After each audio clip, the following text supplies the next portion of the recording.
It's more recent. I didn't really realize what a problem it was until recently, and then everybody was scared to say something about it. My brother told me, like, you can't say anything about it. They'll fucking kill you. Like, everybody basically said that I couldn't say anything about it. And actually now they're like literally like trying to like kick me off the board of my company because of those tweets. So, like, shit. Yeah, I've definitely had a lot of like negative pushback, a lot of my Jewish friends, but I don't give a fuck. It's like one of those things where I know that it's the right thing. And the fact that everybody else is scared to say it makes me, feel obligated to be vocal about it. Yesterday, we talked about a part of this Patrick Bet-David episode with Dan Bilzerian that was very, very interesting, with Dan Bilzerian exposing a lot of things about the world and talking about things that most people are too afraid to talk about. And Patrick Bet-David, I believe, was playing a bit of devil's advocate and trying to push back on what Dan Bilzerian was saying a little bit. But I have seen Patrick Bet-David say very similar things to what Dan Bilzerian was saying yesterday in the clip that we covered. But today, we have another clip that's possibly even more interesting than the one yesterday, where Patrick Bet-David starts to question Dan Bilzerian and press him a little bit about certain things that he tweeted, and having Dan Bilzerian explain the tweets. And the response that Dan Bilzerian gave was very, very eye-opening. Let's get into this clip here from Valuetainment and the PBD Podcast of Patrick Bet-David questioning and pressing Dan Bilzerian on some of his tweets, and Dan giving very, very interesting responses. Let's check this out. Different conversation with you. Recently, when I watch some of your tweets, I don't know if you've announced this or not. I don't know if you've joined AIPAC. I don't know if you are, if you are an advisor for them. Let me read some of these tweets. Muslims aren't the problem. The open borders and motherfuckers and the media attacking nationalism, pushing DEI, transgenderism, and destroying moral values are the problem. August 4th. If you don't put America first as a U.S. politician, you are committing treason. Supporting Israel is bad for America. Netanyahu is a convicted war criminal, and Israel is not our ally. We fought way too many wars for Israel, and we certainly don't need to give them any more money. July 25th. These idiots have ruined movies. Everything they put out is literally propaganda. And then all of a sudden, we got scripture here. For what shall it profit? For what shall it profit a man if he shall gain the whole world and lose his own soul? Is this recent comments you're making about Israel a recent thing, or have you always had these beliefs?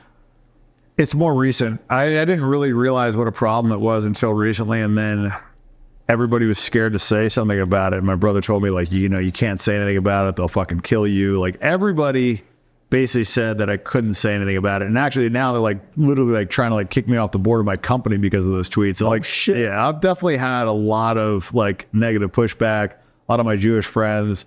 But I don't give a fuck. It's like one of those things where I know that it's the right thing. And the fact that everybody else is scared to say it makes me, feel obligated to be vocal about it. Why do you think it's the right thing? Because I know that they're a fucking parasite. Like, they provide the... Yeah, and they don't, I don't... And by they, I don't mean what you think I mean. I'm saying in general, people, the government... Middle East countries, Ben Shapiro's favorite country, whatever, don't do themselves any favors by every time they get criticized, they say, they try to cancel you, they try to silence you in some sort of way. That just makes people, especially nowadays, it just makes people look for that more. It makes people look towards whatever is getting silenced more. Because we've seen these same patterns over and over again. People are starting to get smarter. Even the dumb people are starting to wake up and say, oh, if something gets silenced, it's simple. That just means that is the right direction we need to be looking in. So every time you criticize a certain country, whatever country that might be, if every time you criticize that country, you get put on certain lists, you get blacklisted from certain areas, you get, canceled, whatever. Well, people are going to start looking there a whole lot more. And now that there's like an actual war that's breaking out and we're supporting that war, people are starting to wake up. Everybody's starting to wake up left and right. If people like Dan Bilzerian are starting to speak out about this, there's people are waking up to how sold out the American government is to other foreign entities, and it's not like the entire government is sold out, but it's most individuals, if not all individuals within the government, are sold out to these foreign entities. And it's a huge problem. And it's really good that people like Dan Bilzerian are starting to wake up and speak out about it publicly. U.S. absolutely no value. They've done so many things that, would constitute, an act of war against us. I mean, USS Liberty, Lebanon Affair, I mean, it can go on and on and on and on and on. But, I think they knew about 9/11. I think they had JFK assassinated. The first thing that he wanted to do, right before he died was, make AIPAC a foreign entity, and not allow them to have nukes. And then all of a sudden this fucking guy's dead. And Jack Ruby, who was Jack Rubenstein, I mean, it's just like, and then you just, I don't know, man, I can't ignore all the shit that they've done. They sold our secrets. Netanyahu lied to us about weapons of mass destruction. We fought all these fucking wars. My friends have died over there. And I just look at what they provided us with, and it's fucking, it's not nothing. It's like a negative, it's not, even if they just didn't do jack shit, that would be, bad, but they've actually done things to hurt us over and over and over again. So like this whole thing of they're our greatest allies, just complete fucking bullshit. And, we send them $100 billion, then they send AIPAC $100 million, and then they distribute it to our politicians, and every politician is a little fucking AIPAC handler walking around and telling them what to fucking say and how to vote. And it's just like, look, I'll donate like $100,000 to politicians, and they call me up like, hey, you need anything? Like every week. I don't need shit. I fucking sit on my ass. I don't do anything. I don't care. I don't fucking break any laws. I don't need any favors. Like I just gave it to them because I didn't want to see any more fucking retard, Democrats in there. So, but that's 100,000. Like what does 100 million buy you? How many fucking phone calls do those guys get? And so like, I just know how it works, and the system is broken. Like these people get into office. If you enjoy content like this, then make sure you subscribe to the channel and turn on the notification bell. It really does help me out a ton. Let's get back to the video. And they don't have very much money, and they get out of office with fucking tens or hundreds of millions of dollars. It's not a fucking accident, right? Is that an Israel thing, or is that anybody? Because China's doing the same thing. China doesn't have they don't have an AIPAC. Like Israel is the only one that has a fucking like a lobby in the U.S. fucking giving these politicians money. Okay, no, every country, the big ones all have lobbyists. They all have lobbying that they're doing. Not in the U.S. They're registered as foreign entities. Right. I mean, if you're talking about, are you going to the dual citizenship part with Israel? Israel. That's another problem. Is a lot of our politicians have far more allegiance to Israel than they do the United States. I mean, that's a whole nother issue as well. Do you know why they did the dual citizenship? Do you know the history behind why they did the dual citizenship?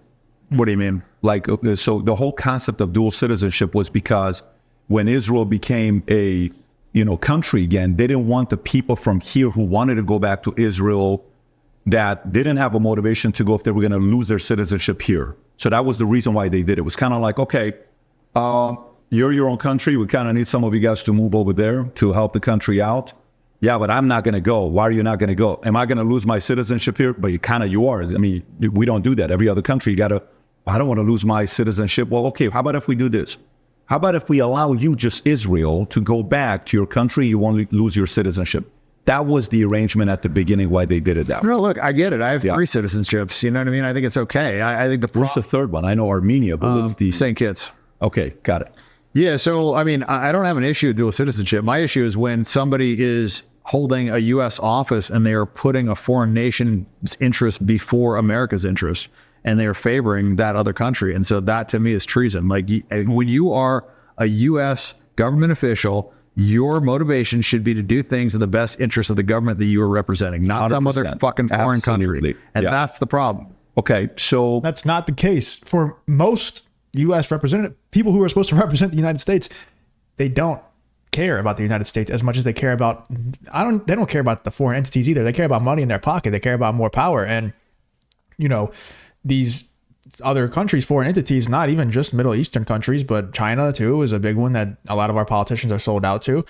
But most of our politicians are sold out to foreign entities. That's a huge problem. And I don't understand, like it is becoming well known nowadays and people are starting to speak out about it.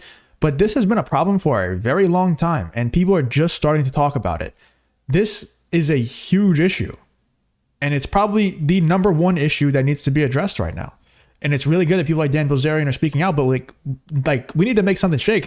Something needs to happen. Like this needs to change, like now. And I don't know what it is that we're supposed to do. Maybe let me know in the comments, like what are we supposed to even do? I understand we can vote people in, but if you look at these lobbying groups that Dan and Patrick Bet-David are talking about, they even advertise on their websites and on their, on their advertisements, they say 99% of the candidates that we endorse win. So I mean, if you're going against what they believe in, which is what we would be voting for in order to get these people who are sold out to foreign entities out, if you go against them, well, they're basically saying you're not going to win. That's why they get so much, people do their bidding so much, because they know if they don't do their bidding, they're not going to win. they're not going to win their election. They're going to lose their power. They're going to lose out on their money. So it's such a hard situation where I don't even know what the solution is, but I do know that awareness is the first step. And it's really good that I understand Patrick Bet-David's pushing back a little bit here. I do think he's playing devil's advocate, but it's good that people, like, regardless, like Dan Bilzerian, are speaking out against this, because I never thought I would see people like that care even a little bit, but he does. Let me know in the comments what you're thinking about this Patrick Bet-David sit down here with Dan Bilzerian, what Dan Bilzerian had to say about the whole United States government being sold out thing. Very important conversation. Thought it was very interesting. Let me know in the comments what you think about this whole Patrick Bet-David and Dan Bilzerian situation. If you enjoy content like this, then make sure you subscribe to the channel and turn on the notification bell. It really does help me out a ton. Let's get back to the video.